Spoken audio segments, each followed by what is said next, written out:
नमस्कार दोस्तों, आपका हमारे YouTube channel physics bye Harinder में स्वागत है। आज हम प्रत्यावर्ती धारा का तीसरा वीडियो लाए हैं, जिसमें हम आगे के टॉपिक को डिस्कस करेंगे। देखिए, हमने इससे पहले जो टॉपिक डिस्कस किया था वो हमारा था, देखिए, कुंडली में वैद्युत वाहक बल। ठीक है, कुंडली में वैद्युत वाहक बल कैसे उत्पन्न होता है, उसका सूत्र, फिर उसकी करंट की और ईएमएफ की इक्वेशन निकाली थी। इसके बाद जो हमारा आता है टॉपिक एसी में शक्ति क्षय। एसी में शक्ति क्षय कैसे निकालते हैं, इसका इम्पोर्टेंट फार्मूला रहता है और इस पर न्यूमेरिकल भी पूछे जाते हैं। जैसे हमने शक्ति का जो फार्मूला होता है हमारा P बराबर बी आई होता है। P यहाँ पर शक्ति होती है, B यहाँ पर विभवांतर होता है, I यहाँ पर धारा होती है। अगर यही एसी की बात करें तो ये पावर को इस टाइप से रिप्रेजेंट करते बार लगा देते हैं और आई आर एम एस, ठीक है, बी आर एम एस और कॉस थीटा आ जाता है। यहाँ पर जो कॉस फाई है, कॉस थीटा नहीं कॉस फाइव है, वो क्या है, प्रतिरोध अपान प्रतिबाधा, मतलब आर अपान जेड, जिसको हम क्या कहते हैं, शक्ति गुणांक कहते हैं। कभी कभी ओनली शक्ति गुणांक ही पूछ लिया जाता है किसी भी परिपथ के लिए, समझ गए। अब क्या होता है, शक्ति क्षय इस सूत्र से हम निकाल सकते हैं। आगे देखिए बाटहीन धारा या आदर्श धारा, बाटहीन धारा या आदर्श धारा, इसको हम अच्छे से समझेंगे। बाटहीन धारा क्या होती है या आदर्श धारा किसे कहते हैं, ये 12th के बोर्ड परीक्षा के एग्जाम में कई बार पूछा गया है क्वेश्चन। अब क्या होता है, जैसे मान लीजिए हमारा अगर 5 बराबर 90 होगा तो cos 90 की वैल्यू 0 हो जाएगी। तो इस कंडीशन में क्या होगा, हमारा पावर 0 हो जाएगा। पावर 0 होने का मतलब है उसमें कोई भी शक्ति या कोई भी ऊर्जा लॉस नहीं हुई है। तो इसकी डिफिनीशन क्या है, जब किसी ऐसी परिपथ में, ठीक है, जब किसी ऐसी परिपथ में केवल प्रेरकत्व या केवल धारिता, ठीक है, जुड़ी हो और ओमीय प्रतिरोध ना हो। ओमीय प्रतिरोध का मतलब कैपिटल आर ना जुड़ा हो, समझ गए, कैपिटल आर ना जुड़ा हो, तो ऐसे परिपथ में तो उस परिपथ को क्या कहेंगे हम, धारा तो उसमें बहती है परंतु ऊर्जा का क्षय नहीं होता है। समझ गए होंगे दोस्तों, मतलब ऐसा ऐसी परिपथ जिसमें कह तो प्रेरकत्व जुड़ा हो या ओनली धारिता जुड़ी हो, ओमीय प्रतिरोध ना हो, तो उस परिपथ में धारा तो बहती है बट ऊर्जा का लॉस नहीं होता है। ऐसी धारा को ही हम क्या कहते हैं, आदर्श धारा या बाटहीन धारा कहते हैं।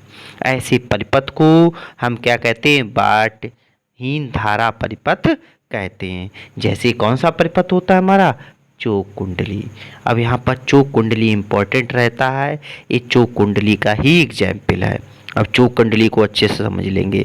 देखिए चौक कुंडली कैसे बनाई जाती है, एक नर्म लोहे की बेलनाकार रॉड होती है, उस पर हम क्या करते हैं, कॉपर के तारों को लपेटते हैं, समझ गए, तो हमारी क्या बन जाती है, वो चौक कुंडली बन जाती है। जैसे चौक कुंडली का काम क्या होता है, चौक कुंडली एक ऐसी युक्ति है, चौक कुंडली यह एक ऐसी युक्ति है जो क्या करती है, एसी परिपथ में बिना लॉस, मतलब ऊर्जा का लॉस नहीं करती है और एसी को क्या कर देती है, नियंत्रित कर देती है, समझ गए, एसी का नियंत्रण कर लेती है। तो ऐसी युक्ति को हम क्या कहते हैं, चौक कुंडली कहते हैं। अब क्या है, कुंडली का प्रतिरोध बहुत कम है तथा प्रेरकत्व तो कैपिटल जो आयल जो जुड़ा हुआ है इसमें फेरों की संख्या वो बहुत अधिक है। इसमें क्या होता है, नर्म लोहे की पटलित कोर पर तांबे के मोटे तारों को कई फेरों को लपेटा जाता है और तार जो होता है मोटा होने के कारण, देखिए तार जितना मोटा होगा उसका प्रतिरोध उतना ही कम होगा, तार जितना पतला होगा उसका प्रतिरोध उतना ही अधिक होगा। ये चीज़ आप लोग ध्यान रखना। आगे देखिए,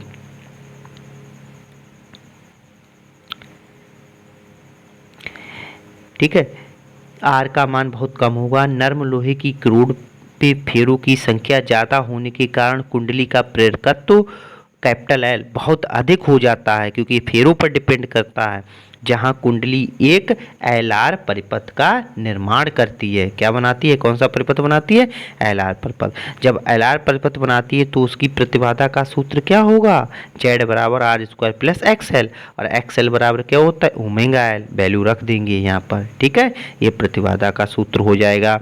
ये जहाँ क्रूड के अंदर बाहर खिसकाने के लिए प्रतिबाधा जेड का मान, ठीक है, बदला जा सकता है, मतलब इधर उधर खिसकाकर बदल सकते हैं। अतः स्पष्ट है जो कुंडली द्वारा एसी को नियंत्रित कर सकते हैं। इस परिपथ की शक्ति गुणांक क्या होगा, cos फाइव बराबर आर अपन जेड, और जेड की वैल्यू रख देंगे तो R upon root R square plus omega square L square हो जाएगा। इस कंडीशन में प्रतिरोध बहुत कम होने पर क्या होता है, जब हमारा प्रतिरोध बहुत ही कम होगा तो हम इसे जीरो मान लेंगे, और ये cos फाइव की वैल्यू जीरो हो जाती है लगभग में।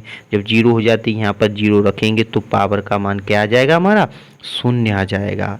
इसी चीज़ को हम क्या कहते हैं, इससे ये कन्फर्म हुआ है कि हम एसी को नियंत्रित कर देते हैं, बट इसमें कोई भी ऊर्जा का लॉस नहीं होता है। समझ गए इस चीज़ को।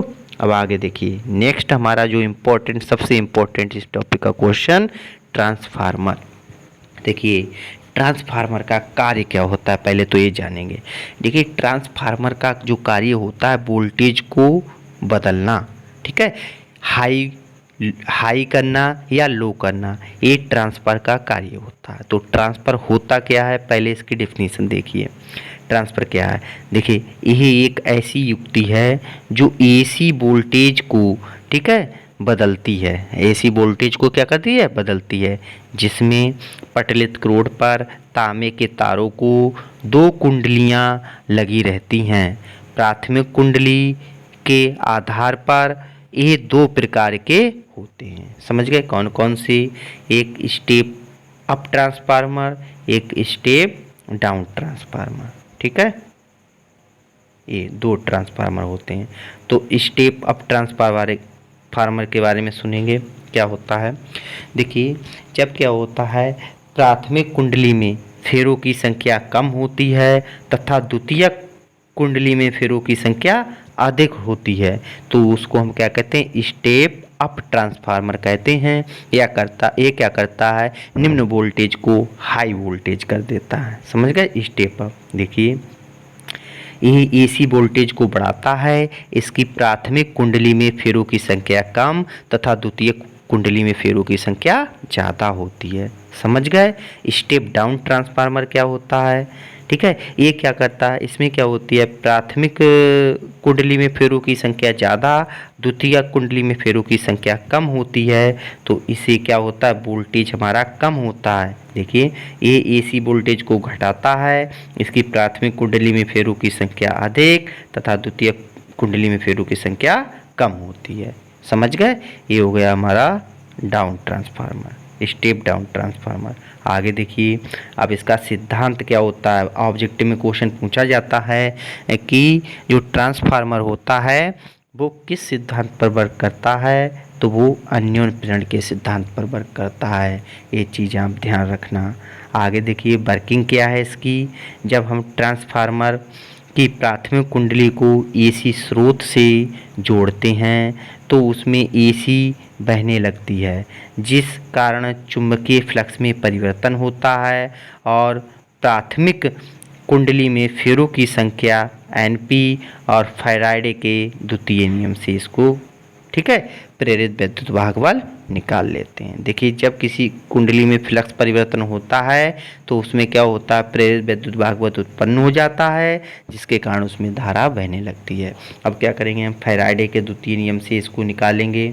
फैराडे का द्वितीय नियम क्या होता है, ई बराबर होता है माइनस का एन डी फाई अपान टी होता है। फैराडे का द्वितीय नियम होता है।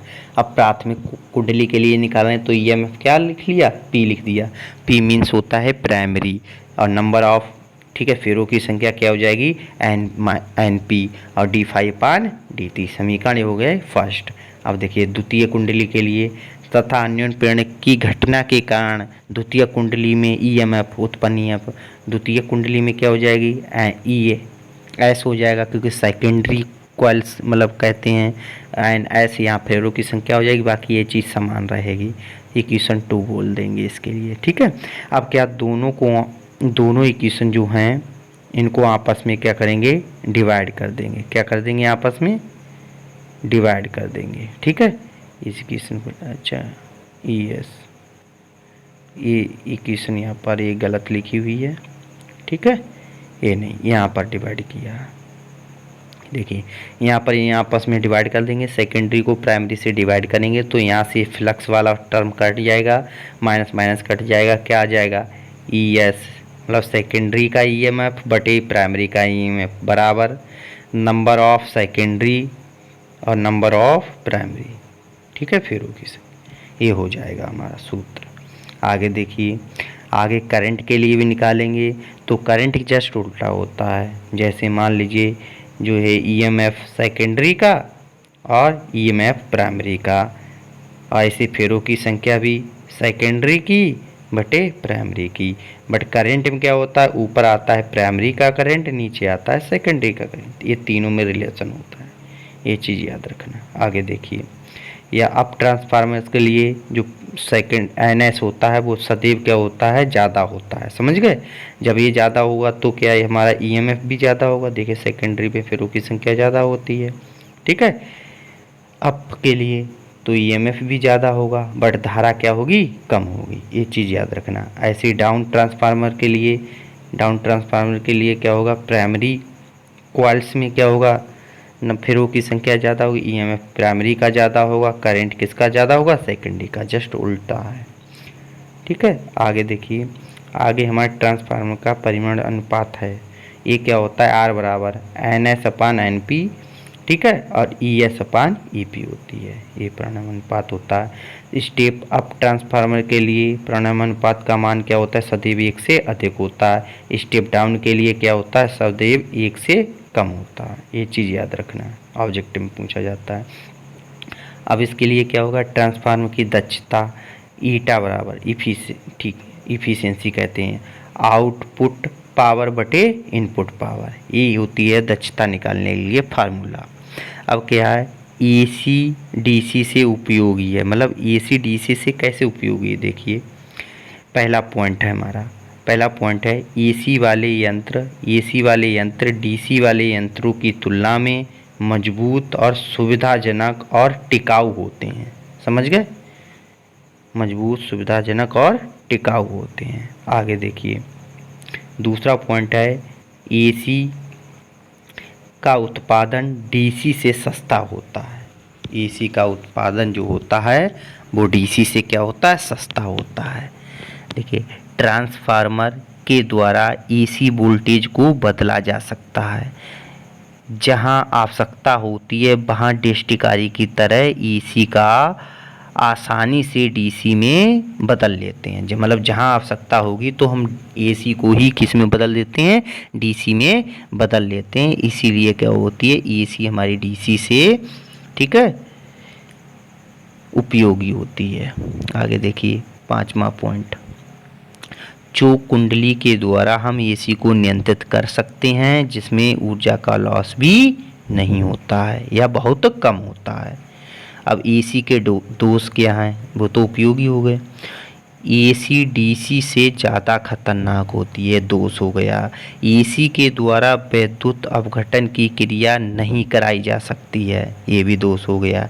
एसी अधिकांश भाग तार की सतह से होकर बहता है, अतः जहाँ एक मोटा तार जोड़ना होता है वहाँ कई पतले तारों को उसके ऊपर क्या करते हैं, लपेटा जाता है, जिससे मोटा बनाया जाता है, ठीक है। तो ये था हमारा ट्रांसफ़र और चोक कुंडली के बारे में हमने बताया, ठीक है।